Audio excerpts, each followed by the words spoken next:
Good morning. This is Father Stephen Kelly from St. John's Church in Detroit. We're continuing our series of daily morning meditations where we generally look at one or another of the lessons that are assigned for morning or evening prayer, what is known as the daily office lectionary. Today is Easter Tuesday. We continue in this week of Easter where we are celebrating with special intention the joy of the resurrection. In fact, there's an Easter octave, 8 days where we use the collect for Easter, so between last Sunday and the upcoming Sunday.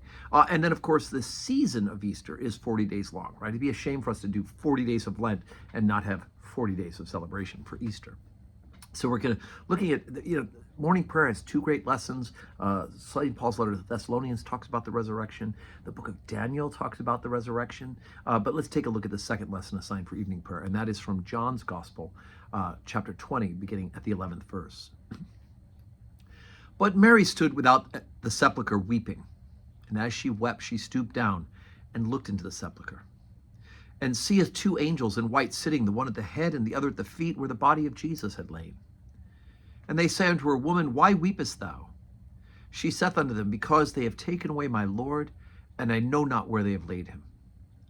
And when she had thus said, she turned herself back, and saw Jesus standing, but knew not that it was Jesus. Jesus saith unto her, Woman, why weepest thou? Whom seekest thou? She, supposing him to be the gardener, saith unto him, Sir, if thou had borne him thence, tell me where thou hast laid him, and I will take him away. Jesus said unto her, Mary. And she turned herself and said unto him, Rabboni, which is to say, Master. Jesus saith unto her, Touch me not, for I have not yet ascended to my Father, but go to my brethren and say unto them, I ascend unto my Father and to your Father, to my God and to your God. And Mary Magdalene came and told the disciples that she had seen the Lord, and that he had spoken these things unto her. Okay, so in John's Gospel, Mary Magdalene becomes the first witness of the resurrection. Remember John and Peter, she went and told them that the body was missing. John and Peter ran back. They checked in the tomb, no body, ran back to tell the rest of the disciples. Mary Magdalene stays there. That's where we pick up to the story.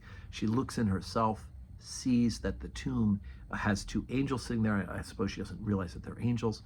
And then when she turns around, there's Jesus. Now, all sorts of speculation. Maybe like on the road to Emmaus, her eyes were kept from knowing who he was. It doesn't really say that in this.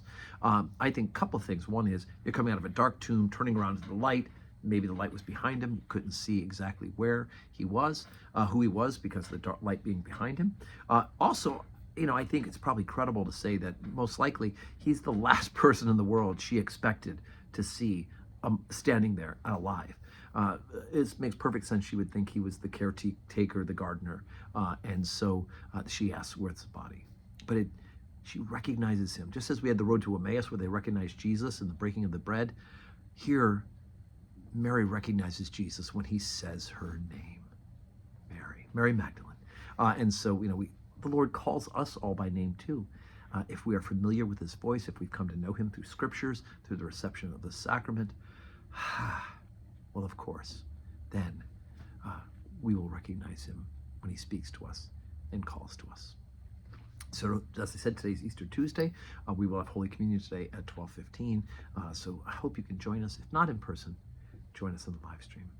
And may God grant you a Tuesday that is full of blessings.